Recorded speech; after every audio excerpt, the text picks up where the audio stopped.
And the only way to find your voice is to truly accept all of your own experiences, even the ones that you sort of regret or wish had been different.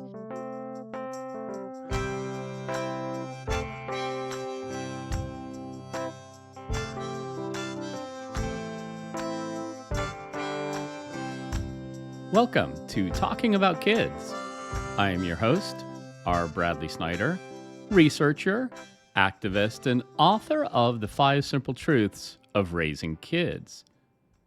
Zetta Elliott writes the kinds of books that she wanted to read when she was younger. They are sweeping and fantastic and crackling with energy.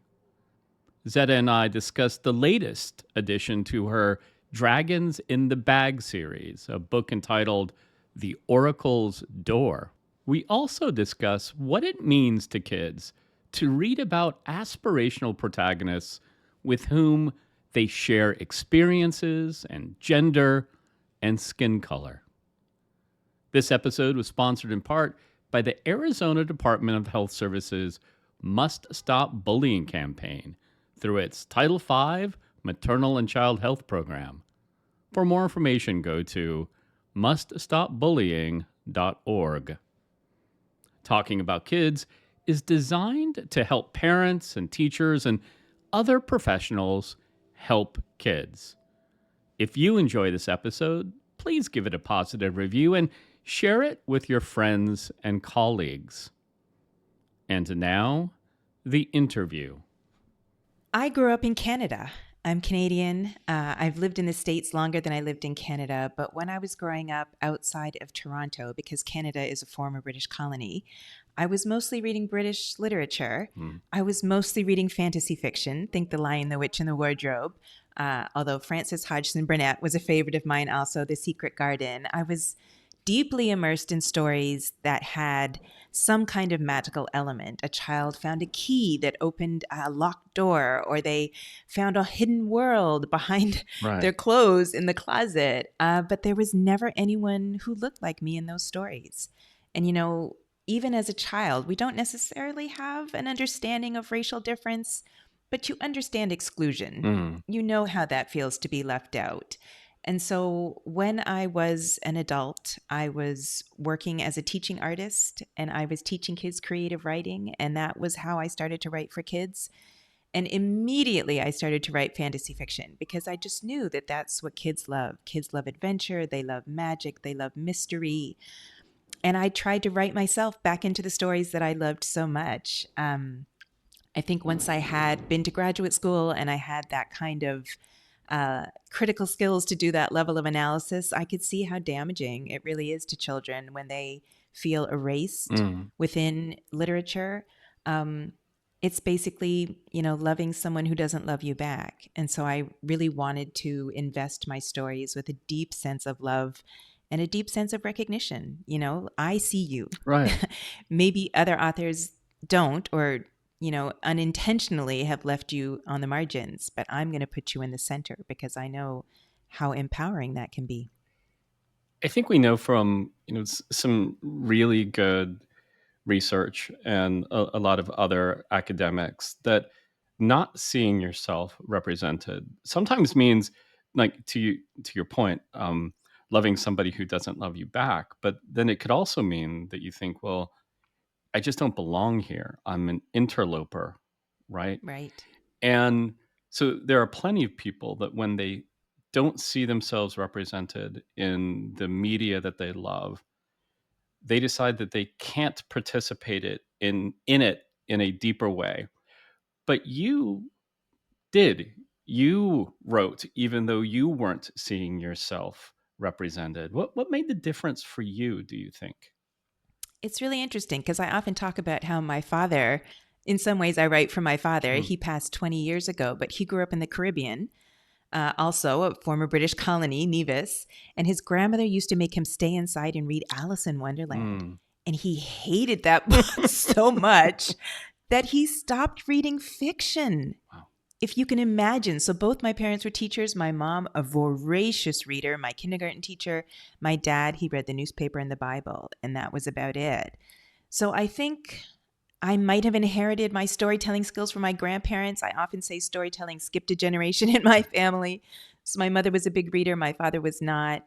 My grandfather, Irish Canadian, gift of the gab, could talk a lot and tell a lot of great stories. My grandmother would sit me down and say, "This is our family history." She really wanted me to know that.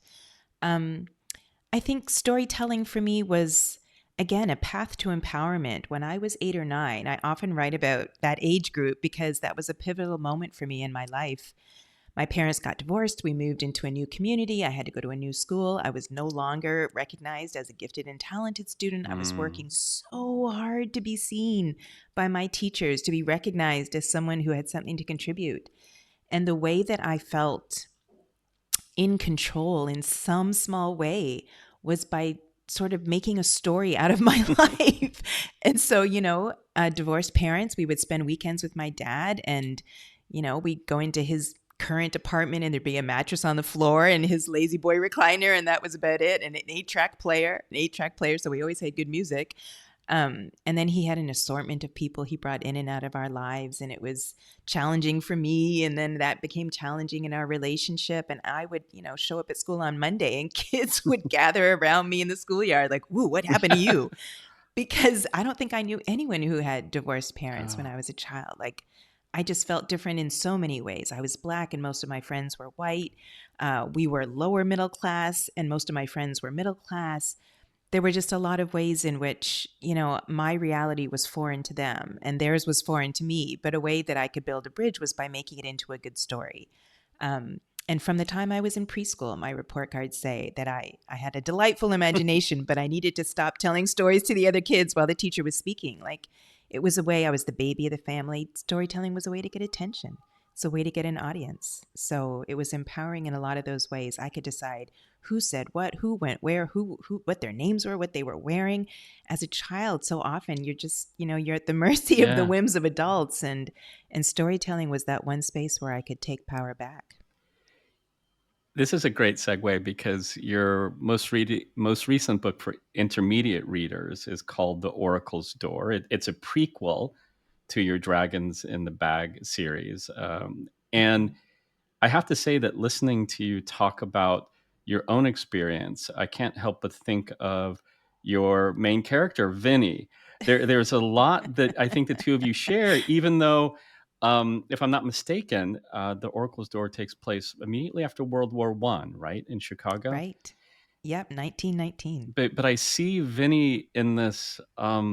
I see your story there as you talk about it, and listeners of this podcast will know that when I have authors on a fiction, I never know how much I want to reveal about the story, because I want them to discover this. But I do think, especially if they are thinking about bringing this book to their classroom or to their home or to their program, this idea of being seen is pretty central to Vinny's story, right? Not only, Yeah, um, well, I think you didn't say this, but Vinny feels that she's not seen, but then seen for the wrong reasons. Am I getting that right? exactly. Yeah, absolutely. And that's always been a big challenge for Black women and Black girls. On the one hand, you're confronted with invisibility. Mm, People don't see you at all. They overlook you constantly. And then you're challenged by hypervisibility, right. which is that people see you and read your body, read your color, read your gender in a very particular way. Quite often as a troublemaker, Right. quite often as someone that has to be watched out for, and kept an eye on. And so Vinny comes from a family that's already dealt with some difficult racial trauma. Her father was lynched after opening a grocery store in the Deep South, and her mother flees. Her mother's pregnant with her. Her grandmother, they flee to the north to Chicago. This is the beginning of the Great Migration, where you've got hundreds of thousands of Black people leaving the South and coming to the North, coming to urban centers, living in big cities for the first time. And, in order to assimilate, in order to Mm, fit in order to not stand out and be hypervisible, there are all these sort of rules of how to leave a rural culture behind and become urban, right. right? Like the Chicago Defender, the main Black newspaper, actually prints a list saying, wear shoes. Like, you can go barefoot down south, but you Wow. can't in the city. Yeah. Please wear shoes. please pick up your trash, please sweep your front. Yeah, like, all of these things, which are what we would call respectability Mm. politics. You have to be respectable because then people will treat you as though you are an equal, which of course is not true. But it is, sort of how it's part of the home training that you receive. I certainly received it in my family, especially coming from a British colony. My grandmother used to say, if you sweep your yard and keep your house clean, even the King of England will come into your little Mm. house and have a cup of tea. You have to, my parents were teachers. You couldn't speak slang. Right. You couldn't speak Right. the vernacular. You had to speak the King's English.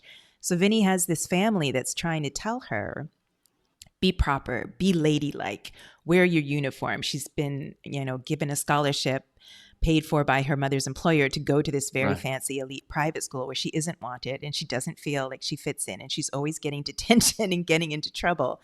But her mother is like, this is the path I'm putting you on to get you to a place where you will be safe.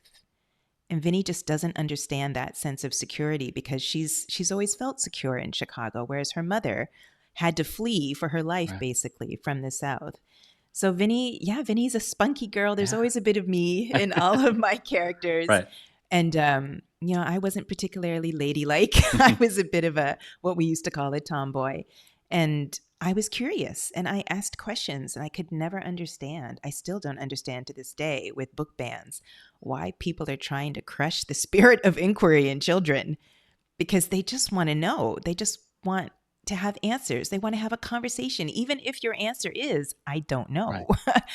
At least they can say, yeah, that's kind of interesting. Maybe we could look into that. Maybe we can investigate that. And because Vinny wants to investigate everything, her mother just feels like I have to rein you in because there are going to be spaces where your spirit will be No. crushed and you might be crushed by people who don't appreciate a Black girl who's as precocious as you are. And in kind of a homage to sort of the classic hero's journey here, we do see that, and again, without giving any more away, we do see that this thing that Vinny gets criticized for becomes the very thing that kind of sets her apart and makes her special in this world that you've created, right? Mm-hmm. So she sort of has these two figures. She has Sis, who is the guardian of the realm of Right. magic, who says, ask me anything you Right. want. So Vinny has this space she can escape to where her curiosity and her adventurous nature, her spirit isn't going to be dimmed at all, which makes her want to stay there. But, Sis also says, if you are going to be a witch, this is her introduction to her calling, her profession. If you're going to be a witch, you will have to serve the world from which you come, Yeah. which means you have to go back and confront those dangerous things your mother has been trying to prepare you to confront. That's so interesting because the one of the quotes that I wrote down from kind of the first half of the book comes from the medium that kind of starts to help Vinny. And we should say that Vinny is short for Lavinia. Do I have that right? Yes. And so there's a medium that kind of helps Vinny understand that what she's seeing might not be an illusion, that these doors that she perceives to be around her might actually exist to her. And she says, um, the great Melvina says, transformation requires us to let go of the person we once were in order to embrace the person we are destined to become. It seemed to me that that Right. was a line you might have labored over a little bit to get exactly right. Am I correct? The challenge of writing a prequel is that you're always sort of trying to link back. You're Yeah. trying to create almost an echo, except an echo comes after the original Mm. sound. So that's the order in which I'm writing, but I'm really supposed to make the Dragons in a Bag series, those 5 books, an echo of this book. It is challenging. I enjoyed it. Mm. I hope I succeeded at it. I just finished watching The Rings of Power, which is the Lord of the Rings prequel, and I'm not particularly enjoying that, but it's fun to see how they are trying to create that echo. They're trying to say, oh, here's someone you're Right. going to remember. Here's something you're going to recognize. And so, yeah, the one of the key mythical creatures in the series is the phoenix, which of course is the bird of transformation and rebirth. Um, And that's attached to Lavinia becomes Ma, this old powerful witch Right. in Brooklyn, and she has an apprentice named Jax, and the Phoenix is his sort of soul creature, the creature that he's most connected to. Um, and so many people in the books believe in that sense of you have to let go of one thing to become something else. And I think children understand that in a way. Children would be like, yeah, that's growth, that's evolution. I want to be something new today. I want to be something different. And yet, the older we get, the more we cling to Right. what is familiar and what is comfortable. And change can become kind of scary. And so it was really interesting to have Ma as a centenarian, Right. her voice, interspersed throughout with Vinny's voice, because Vinny is a very different person. And that was ultimately why I wrote the prequel. I had a young girl ask me, why is Ma so mean? Mm. And I had never thought of Ma as mean. I just thought, she's cranky. She's over 100 years old. She's about to retire. She's been a witch all her life. And then she gets one more job to deliver 3 baby dragons to the realm of magic. And she's stuck with this kid that she's never met before. But then she becomes very attached to him. And she's lost a lot of people in her life. And that makes her hesitant to get attached because she knows she'll lose them as well. But to see her as a young child, to see her as innocent, Right. we often, for me personally, I don't often get to see representations of Black girls as innocent and carefree and fun. Black children are often what is called adultified, Mm-hmm. right? And they're made to, or they're perceived as being much older than they actually are, which is so unfair Right. to Black children. And so to be able to write a series where, Black children are curious and um, innocent and carefree, but also willing to take on challenges. I don't write fantasy to serve as an escape, which is what many people are looking Mm-hmm. for when they pick up a fantasy novel. I really want my books to be tools that help kids navigate the worlds that they're living in. Because at the end of the day, the book will Right. finish, the book will be over, and you still have to live with whatever reality you're confronting. So if I can give kids some strategies on how to build community, how to forge alliances, how to develop strategies and find solutions, then, that's what I'm going to do with a little bit of fairy dust on top. Well, and you mentioned that you've gravitated to this age that is kind of at the very end of elementary school, right? That we see this 9, 10. And when I read that line, letting go of what we once were, I couldn't help but thinking about this phrase that we use a lot in the childhood trauma world. We talk about the difference between who you are versus what happened to you.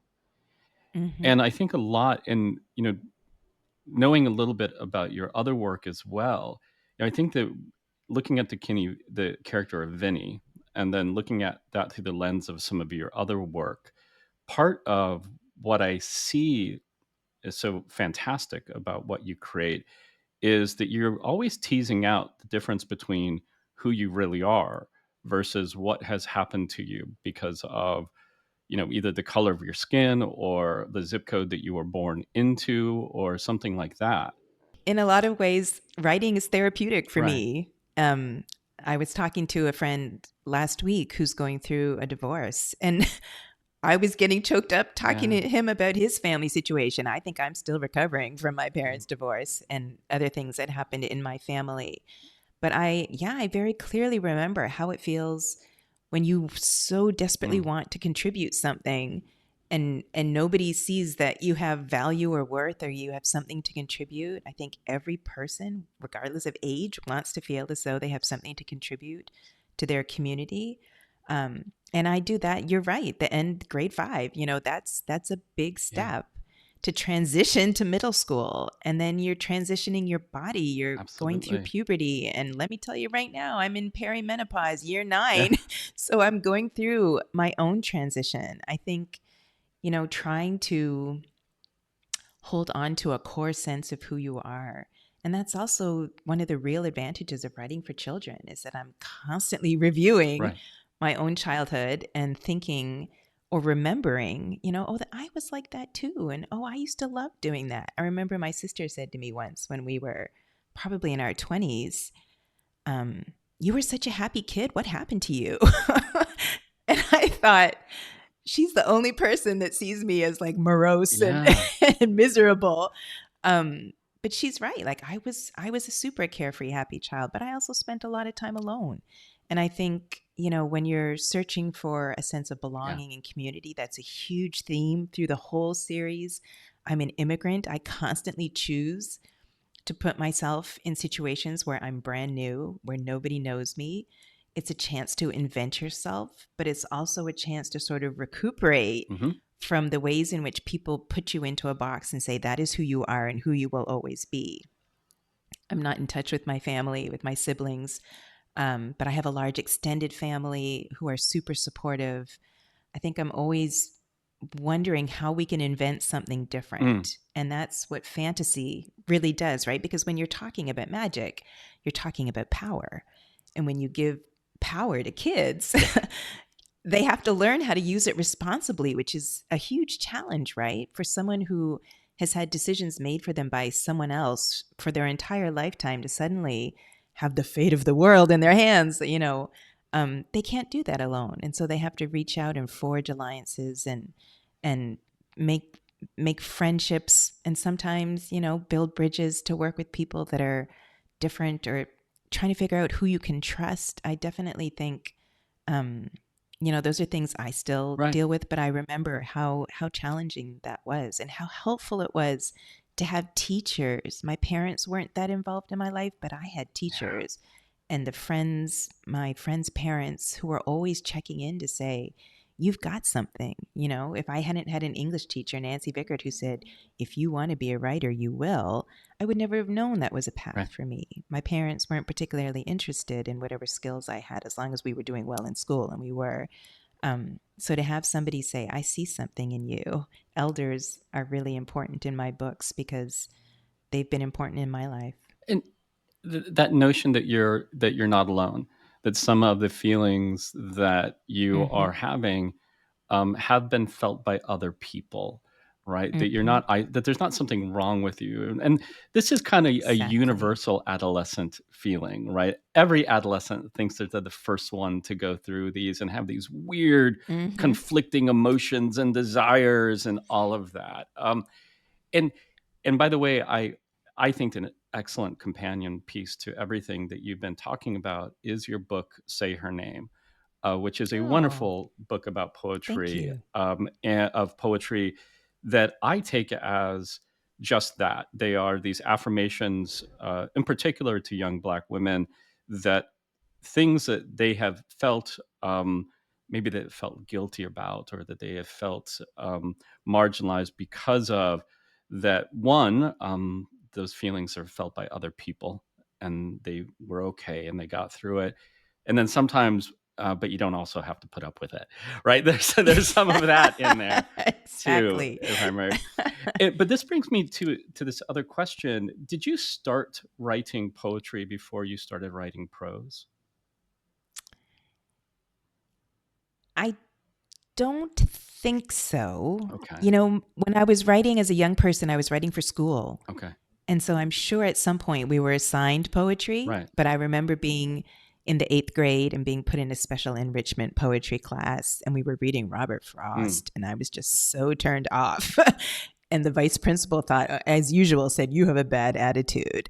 But, if I had met someone or I'd heard someone like Gwendolyn Brooks or mm, Amanda Gorman, mm, if we had been reading Black women right, poets, I would have been like, wait a minute. And if we'd been reading poets who were alive, because we were only ever reading poets who had passed away a long time yeah, ago. So my introduction to poetry wasn't fantastic, but the first thing I had published was a okay, poem. And so for the first couple of years of my publishing career in my early 20s, absolutely, I was writing poetry. And I guess I would have been known as a poet. I don't primarily identify as a poet, but what poetry has done for me is it has helped me to reach for the essence of an experience or an idea. And I think that saves me some time mm, when I'm writing prose, especially when I'm writing a novel. My novels tend to be fairly short. I know some people love the 500-page novels. That was me as a kid. I had a sense of accomplishment if I could get right, to the end. But so many kids that I meet are reluctant readers. A lot of kids these days spend more time on screens. And so sitting to read something, it takes a lot of stamina that they may have to build up. So I want to write something that is short, fast paced, that's going to be a page Right. turner, that's going to make kids want to keep reading. And I think poetry, yeah, it just helps me sort of get to the heart of things more quickly. And then I wrote plays for a Right. period in my life, and that helped me with dialogue. Okay. So I think those writing in multiple genres, I think definitely makes me stronger, a stronger novelist. Yeah. I asked for a couple reasons. One, first of all, you said Gwendolyn Brooks. Of course, I see Gwendolyn Brooks in your writing 100%. Mhm. That's the first thing I thought about Yay. was when I started reading your poems was We Real Cool. I just, there was Uh a, huh. it was actually, it was actually in a different book that you wrote, A Place Inside of Me, which is for Oh. younger readers. It is, it's defined as a picture book, Mm-hmm. but there is an energy and a kinetic nature to the language in the beginning of that book that you want to talk about a page turner. That just you're turning the pages, and then and I think maybe it's part of your brand as a writer. You get hit with some pretty deep stuff, but by that point, you're moving quickly, and Yeah. it's kind of wonderful that way. Um, but I wanted to talk about poetry for just a second because I am terribly concerned with what you just said about turning consumers into creators. And I'm talking about kids, right? And so we know that a Mm-hmm. kid can sit down in front of a video. We know they can sit down in front of a video game.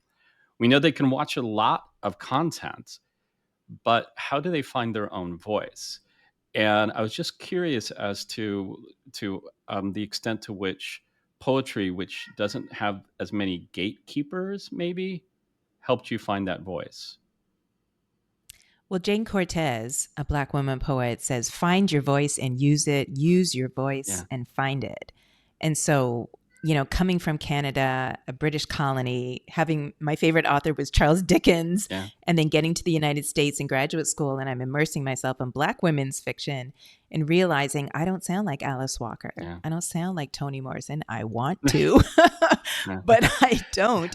And the only way to find your voice is to truly accept all of your own experiences, even the ones that you sort of regret or wish had been different.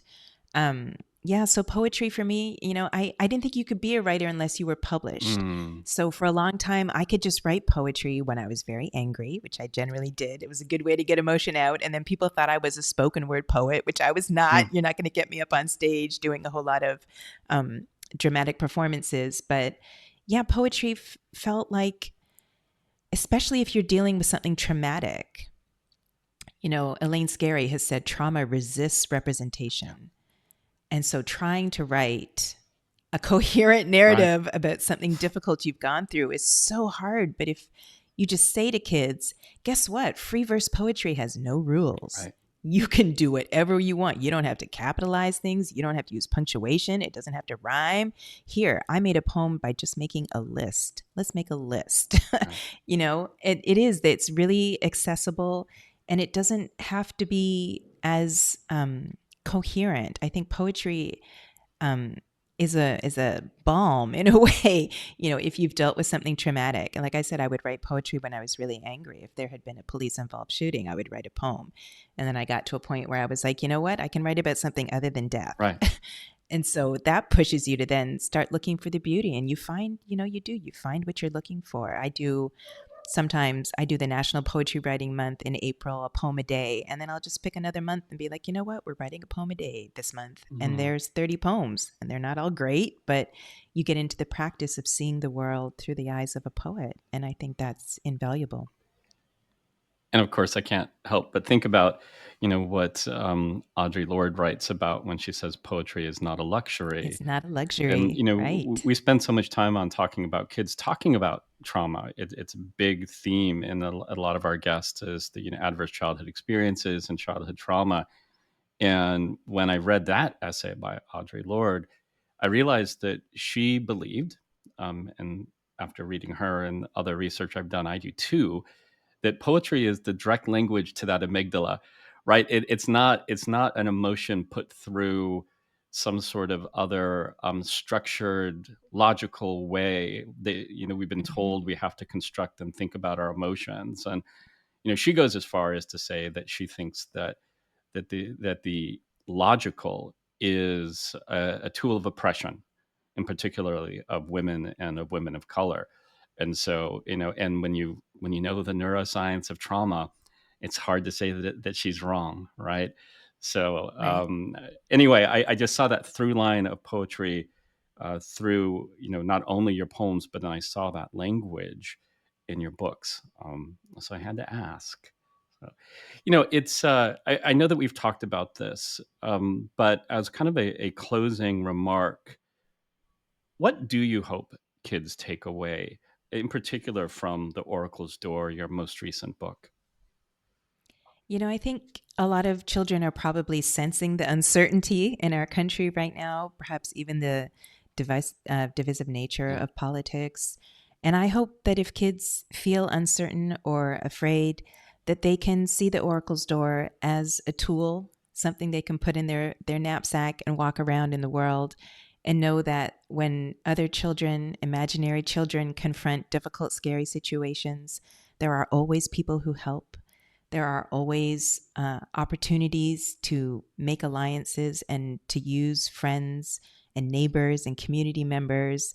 They will come together. And when we do work together as a collective, that's when we have the greatest potential to shape a different kind of world. And that's what I hope kids take away from the Oracle's Door. Yeah, I just want to tell you that uh, becoming aware of you and your work was my own stepping through a rainbow portal into just a wonderful world. And I really encourage all my listeners to do the same for themselves and for the kids in their classrooms or the kids in their homes or the kids in their program. And thank you for your creativity, for your bravery, and for all of the illustrators you've made famous. It seems like everybody who illustrates one of your books gets an award. That's fantastic. So thank you so very much. Thank you, Brad. This has been a real pleasure. That was Zetta Elliott. More information about Zetta and her books is at talkingaboutkids.com. And when you do visit talkingaboutkids.com, please let me know what you think about this episode. The Talking About Kids theme song is by the Senators. For more of their music, go to thesenatorsmusic.com. And remember, kids are young goats and young humans. And the difference is that young goats are easier to manage.